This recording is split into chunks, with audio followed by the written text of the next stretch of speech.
Masalahnya gini, orang belum tentu tahu hari Paskah itu apa. Semua orang bilang hari Paskah adalah hari kebangkitan Yesus.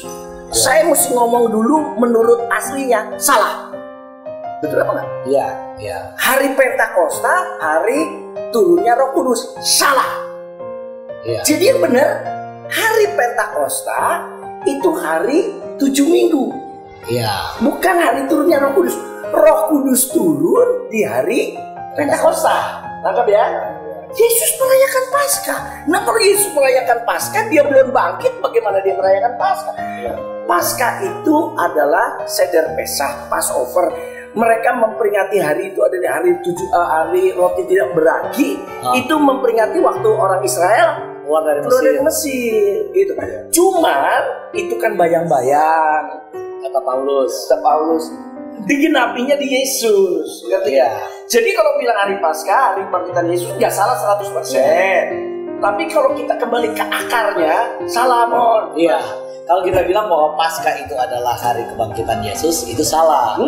Tapi kalau Yesus bangkit pas di hari Paskah, benar. Itu pas. Bacalah di Kisah Rasul pasal 2. Ketika hari Pentakosta tiba, mereka kumpul. Ya berarti Pentakostanya udah dong. Ini orang Kristen kadang-kadang pendeta, dokter lagi. Bingung tuh. Gimana kan cara berpikirnya kan gitu, ngerti kan? Jadi kalau orang tanya, apakah kita merayakan 7 perayaan Hari Raya Yahudi, harus dipahami dulu begini. Bagi orang Kristen, khususnya bagi YJM, perayaan Yahudi itu menurut firman Tuhan, karena dasar kita harus firman Tuhan, Pak. Menurut firman Tuhan, 7 Hari Raya Yahudi itu harus dirayakan di dalam bait suci, nggak boleh di luar loh. Nggak boleh di luar. Misalnya perayaan Yom Kippur. Apa itu Mas? Oh, siapa nih? Saya, Pak. Iya. Perasaan tadi udah makan. Tadi belum kesini udah makan. Jadi misalnya perayaan Yom Kippur. Yom Kippur itu harus diadakan di dalam bait suci. Perayaan kemudian perayaan 7 minggu atau Pentakosta itu juga harus diadakan di bait suci. Paskah juga itu harus diadakan di bait suci. Jadi kalau misalnya kita bilang bahwa kita harus merayakan perayaan 7 Hari Raya Yahudi dan kita merayakan di Jakarta, itu menurut Taurat sudah salah. Kalau kita mau ikutin, justru kita menyimpang dari Taurat, karena itu kita tuh tidak merayakan itu. Nah, kalau tadi Raymond jelaskan, jadi di YJM gimana? Merayakan nggak? Saya mau nanya, GBI ngerayain nggak? Enggak kan? Sama. Sama. Saya tetap, karena mami saya masih gembala GBI dengan 2000 jemaat, coy. Di Cirebon, ngerti kan? Dan saya masih nonton di sana. Saya respect. Itu teman-teman saya semua. Jadi kalau yang kita rayakan itu Pentakosta, itu kita rayakan hari pencurahan Roh Kudus. Paskah kita merayakan hari kebangkitan Yesus. Karena ada di Perjanjian Baru zaman Yesus. Jadi bukan kita merayakan Paskah, yang kita rayakan Paskah Yahudi. Bukan. Nanti banyak lagi korban-korban yang sembunyi, kambing-kambing yang sembunyi kan. Dan kita juga harus merayakannya di bait suci. Kalau mau Yahudi nih, yang ada bait sucinya lagi. Pertanyaan gini, kita nih agama Kristen atau agama Yahudi? Titik. Dah. Kita agama Kristen. Nah kalau agama Kristen jangan ke Yahudi-Yahudian. Nah sekarang kan jadi aneh, makanya nggak bisa salah kan gereja-gereja lain berkata sesat, kan gitu kan? Sebenarnya tidak semua, gitu kan? Kebablasan ya. Karena kebablasan, kan kita dibagi dua nih. Ada yang tidak pakai kata Allah, ada yang pakai. Kayak saya nggak pakai kata Allah. Yang nggak pakai kata Allah sekarang udah dibagi dua lagi nih. Ada yang pakai kerudung, ngerti kan? Iya. Ini apa nih? Leci ya? Mau dong saya? Mau boleh? Ada pakai leci, ada pakai kerudung. Sampai ada pakai leci. Udah nggak pakai ada. Lagi ngomong. Ada yang apa tadi dulu ngomong kerudung. Kan ada yang pakai tali. Salah nggak salah. Daripada ke gereja pakai helm, lebih baik pakai kerudung. Nggak salah, ngerti nggak? Ngerti. Tapi sekarang jadi kebablasan. Ada yang disunat. Ngerti nggak? Dan diharuskan di situ.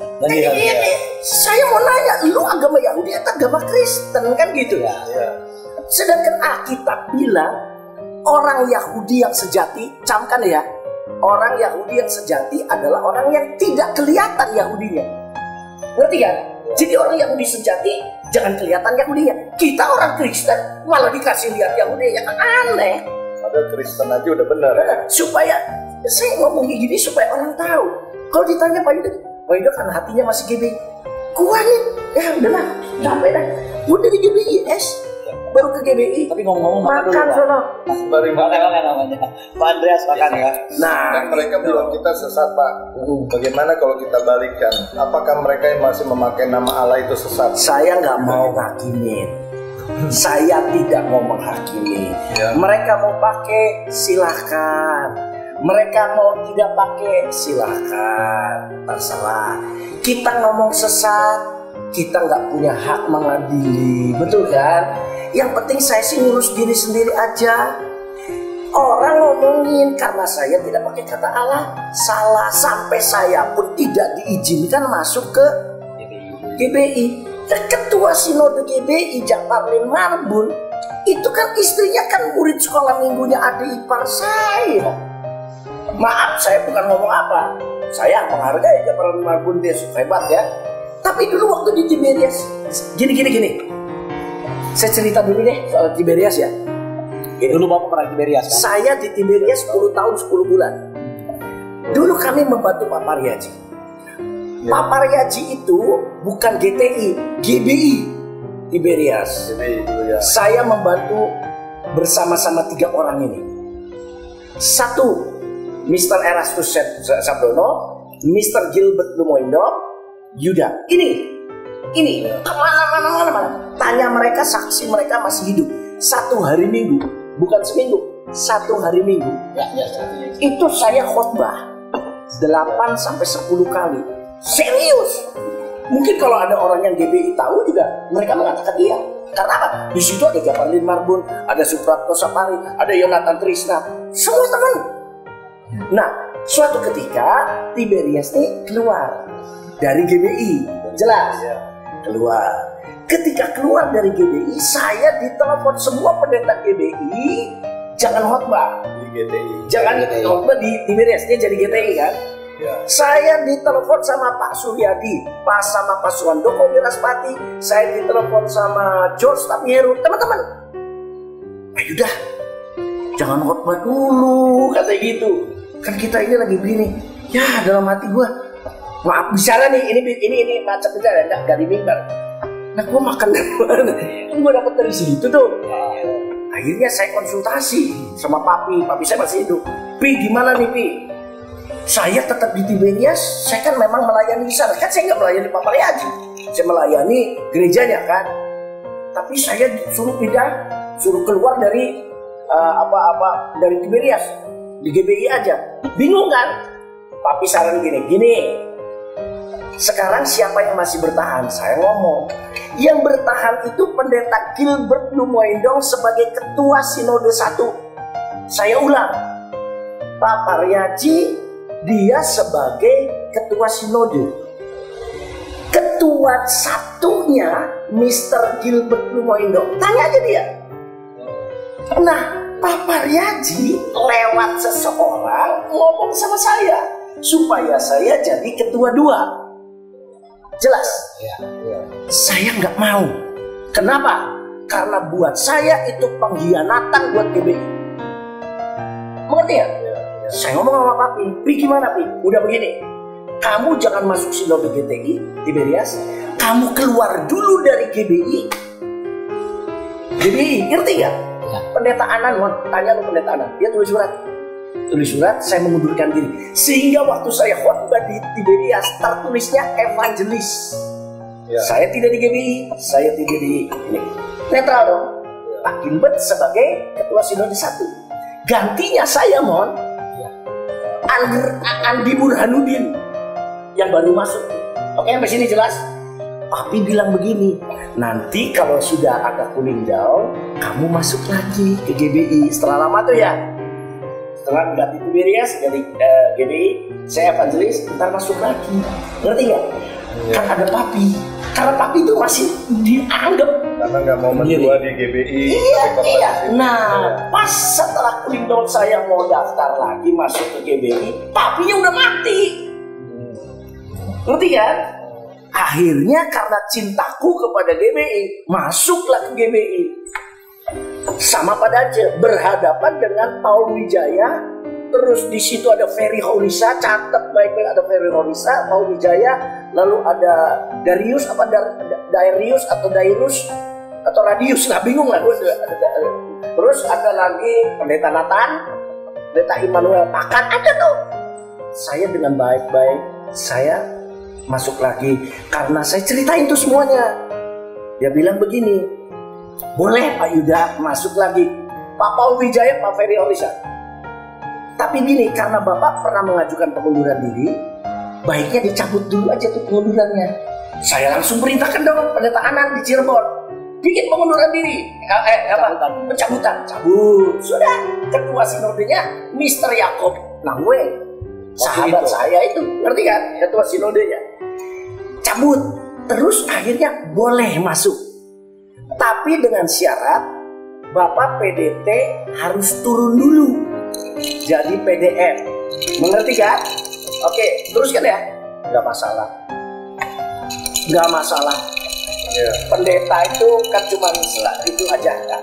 Cuman saya bertanya, tolong catat ya, kenapa Pak Gilbert boleh? Kita sama-sama di Tiberias. Dia ketua sinode, saya enggak. Kenapa dia bisa? Lalu alasannya, karena dia tidak pernah menulis surat pengunduran diri. Saya bilang, apakah dengan jadi ketua sinode lain itu bukan pengunduran diri? Itu malah pengkhianatan, saya bilang. Ngerti kan? Apa karena dia kaya, gerejanya besar, lalu diterima? Itu yang membuat saya akhirnya ditolak. Terus mulai, ya Pak bisa begini segala macam. Ujung-ujung akhirnya, saya baru tahu. Dari orang sekitar itu bilang, Pak, karena pengakuan iman kita menggunakan kata Allah. Pengakuan iman GBI. Ya sudah, saya mau ngomong apa? Tapi saya udah clearance, sekalian udah tahu dong. Saya nggak masuk tuh, saya masuk serius. Pak Paul Wijaya masih hidup. Lah istrinya Pak Paul itu sama Winston teman saya yang di Australia itu saudara, kakak beradik. Saya kenal dekat kok. Jadi dengan mereka baik-baik sih, udah baik, nggak ada masalah. Cuman itu aja. Jelas kan? Jelas kan? Jadi persoalan nama ya? Ya, gitulah. Cuman gini saja, yang paling baik ini, Tuhannya kalian namanya Yesus, betul kan? Tuhannya orang Islam namanya Allah. Lalu ada yang bilang, Pak, Allah sama Allah beda. Gini, orang Indonesia menyebutkan, orang Islam Indonesia menyebutnya Allah. Saya nih orang Sunda, mami saya Sunda. Camkan, mami saya orang Sunda, papanya itu kakak beradik semuanya Islam. Masih hidup. Saya ulang ya, saya punya mami. Mami saya Kristen. Mami saya punya papa itu Islam. Semua kakak beradiknya Islam. Oke? Kemarin waktu mami saya ulang tahun, keluarganya ini semua Islam datang dan masuk gereja. Mereka pakai hijab dan kita rukun. Ngerti kan? Nah, mereka bilangnya apa? Mereka nggak bilang, ya orang-orang Indonesia kan bilangnya Allah. Mereka nggak bilang Allah. Kan itu kan dialeknya. Bukan dialek, mon. Dialek kan dialek dan logat. Ini bukan. Kalau bahasa Indonesia agak susah, tapi saya ada bahasa India. Vertalennya gitu ya. Pelafalannya. Mereka ngomong Allah. Orang Sunda Allah. Itu kan cuma menyebutnya. Ya. Nah orang di Arab kan, saya kan 33 kali ke Timur Tengah. Mereka nggak sebut Allah, mereka nggak sebut Allah, tapi Allah. Insyaallah sama. Lah sekarang pertanyaan saya, kita nyebut Yesus kan? Iya benar. Orang Chinese Yesus. Orang Amerika, Jesus, Lord Jesus, kan gitu. Kamu tanya orang Belanda, mereka bilang Yesus. Sama kan? Nah, sama mereka juga. Makanya saya menjelaskan sekali lagi ke kalian, jangan diributkan memang. Tapi kalau orang ngeributin ke saya, nah saya bela diri dong. Menjelaskan. Ya istilahnya apologetika lah, gitulah. saya menjelaskan Tuhan saya Yesus. Saya menjelaskan, saya percaya kepada Yesus. Pakai Yesus apa Yesus? Gini ya, tak jelasin ya. Yesus dengan Yesua itu dua nama satu pribadi. Ahok sama Basuki Cahayapurnama itu satu pribadi. Dua nama satu pribadi. Tapi Allah dengan Yahweh itu dua pribadi yang berbeda. Ngerti kan? Saya sama teman-teman saya rukun karena saya diunpad banyak semua orang-orang Muslim. Kami saling menghargai. Kenapa? Tuhanmu. Ya. Tuhanku, agamamu, agamaku. Makanya kita rukun. Kenapa? Saya nggak memanggil nama Tuhannya mereka di gereja. Ngerti ya? Nah, banyak orang kita kan masih pakai nama itu. Ya itu sih terserah. Ngerti kan? Terserah. Gitu. Dan untungnya satu lagi, Indonesia ini toleransinya masih begini. Kalau orang-orang Muslimnya di Indonesia nih nggak ada toleransi, saya menghargai orang Muslim sini, masih ada toleransi. Kalau nggak ada toleransi, Malaysia, udah Alkitab kata Allah nggak boleh, kan gitu kan. Di sini masih ada toleransi. Nah, saya dengar akad menikah WhatsApp di Kuala Lumpur dicekal karena iya. udah share. Langsung bilang itu Tuhan kami.